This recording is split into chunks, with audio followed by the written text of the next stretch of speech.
When Indira Gandhi was the Prime Minister of India, there were two hands that pulled the strings. One was the Congress party, with its symbol of hand. The second was the foreign hand. The Congress has long ceased to be in power, but the foreign hand remains. It's become a bit of a joke too. Every time something goes wrong, governments tend to blame the foreign hand. And this is not unique to India. But does the foreign hand even exist? Yes, it does. Tonight we'll show you what it looks like. This man. His name is George Soros. He has spoken about India again, and this is what he said. India is an interesting case. It's a democracy, but its leader, Narendra Modi, is no Democrat. Inciting violence against Muslims was an important factor in his meteoric rise. I may be naive, but I expect a democratic revival in India. Soros was speaking at the Munich Security Conference. India's ruling party was quick to respond. The man who broke the Bank of England, a man who is known and designated so by a nation as an economic war criminal, has now pronounced his desire to break the Indian democracy. The debate is all over the news now, but what Soros has said is nothing new. He's been saying it for a while. Listen to this speech from 2020. Nationalism, far from being reversed, made further headway. The biggest and most frightening setback occurred in India, where the democratically elected Narendra Modi created a Hindu nationalist state, imposing punitive measures on Kashmir, a semi-autonomous Muslim region, and threatening to deprive millions of Muslims of their citizenship. It's easy to confuse him with an opposition spokesperson, but that would be undermining his clout and influence. George Soros is a man with a messiah complex, 92 years old, extremely controversial, and unabashed about his intentions to bring down governments. A couple of years back, he pledged $1 billion to oust the Modi government in India. Money to fight nationalists, he said. Soros belongs to Hungary, but his native country does not want him. They passed a law in 2018, a dedicated law against George Soros. It's called the Stop Soros Law. It is to stop Soros from funding organizations in Hungary. The man is a Jew, but no friend of Israel. Among his stated missions is the furtherance of democracy. Well, Israel is a democracy, the only one in West Asia, but here George Soros funds NGOs that deny Israel's right to exist. In Palestine, he funds groups like the Al-Haq and Palestinian Center for Human Rights, both associated with a terrorist group called the Popular Front. But how does he fund these groups? By breaking down economies. Soros is said to be behind the Asian financial crisis of 1997. Again, unabashed and unapologetic about the crisis he helped create. Listen to this. In the last 2 years, you've been blamed for financial collapse of Thailand, Malaysia, Indonesia, Japan, and Russia. Yeah, all of the above. All of the above. Yeah. Are you that powerful? No, I think there's a great misunderstanding. I think that I've been blamed for everything. I am basically there to make money. I cannot and do not look at the social consequences of what I do. Which George Soros am I talking to now? The amoral George Soros or the moral George Soros? It's one person. It's one person who at one time engages in amoral activities and at the rest of the time tries to be moral. Rewind further, 1992, an event that has come to be known as Black Wednesday. Soros bet against the British pound. He said it will sink. Other investors followed. The pound came under pressure, so much so that Britain had to withdraw the pound from the ERM, the European Exchange Rate Mechanism.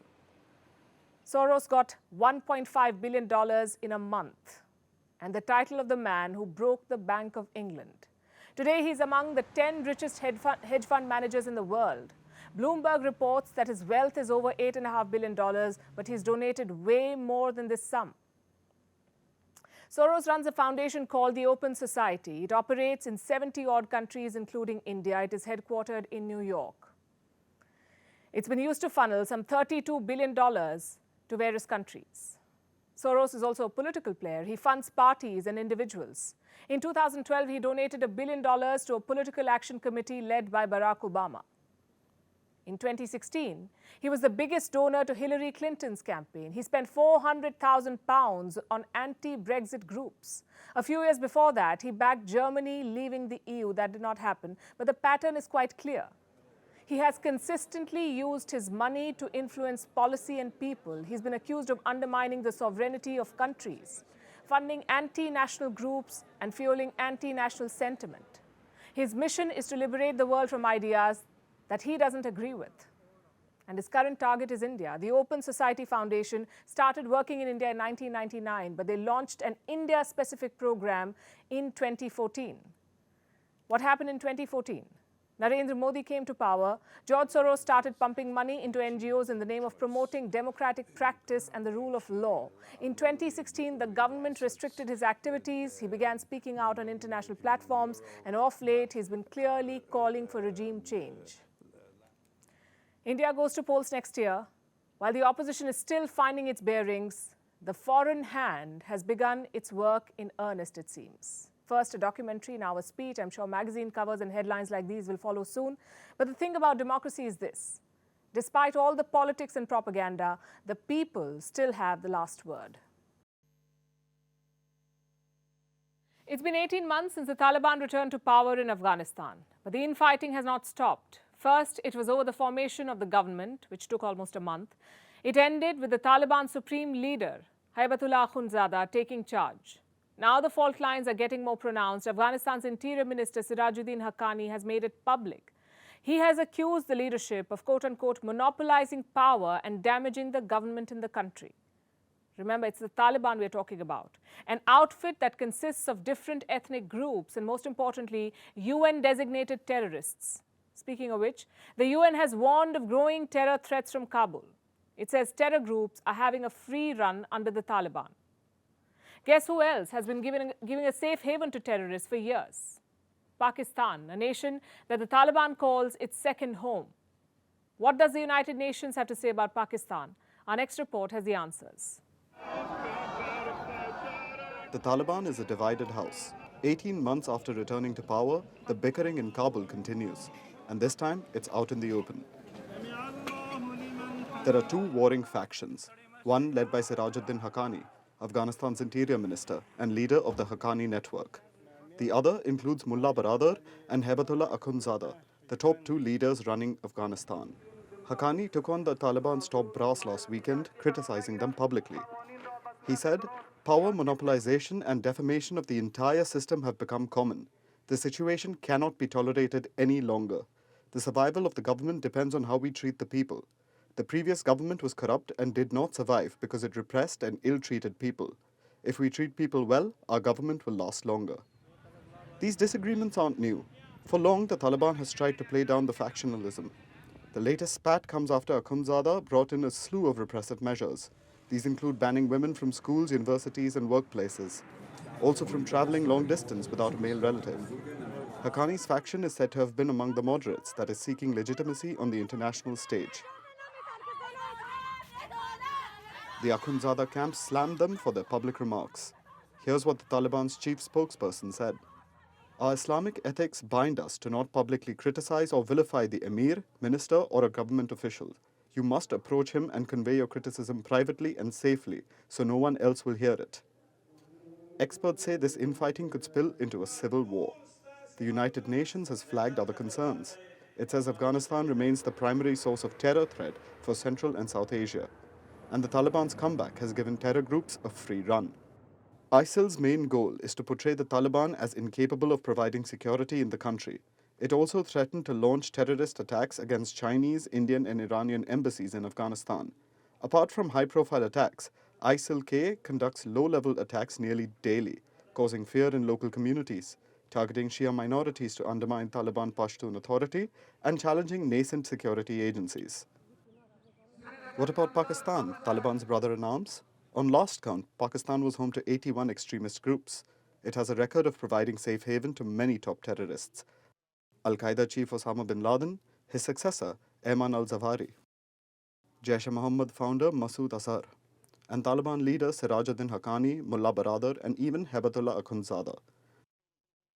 The Pakistani Prime Minister is busy looking for answers that he already has. As per my information, in Pakistan, including this province, these terrorists have not occupied an inch of land.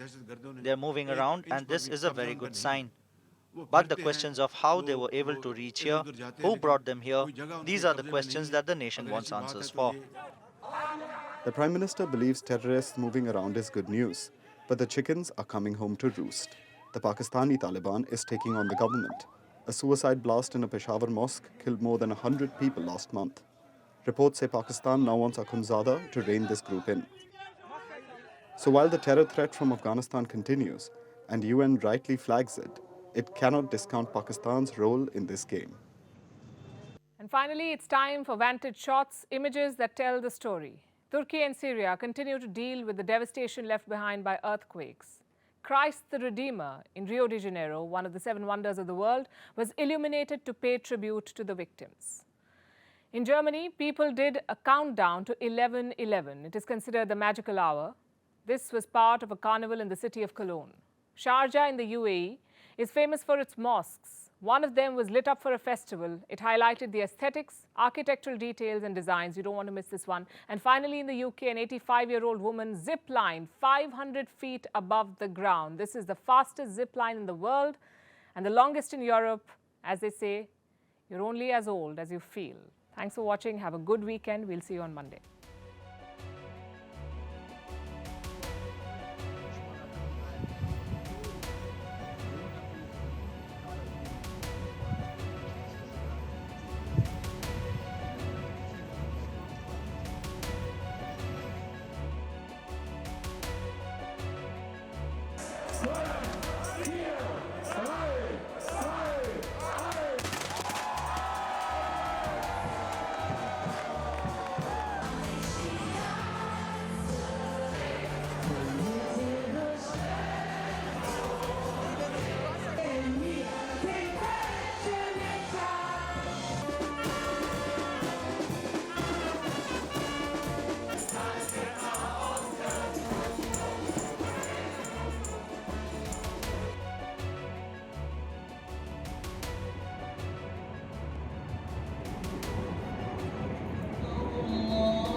So, where are you investing?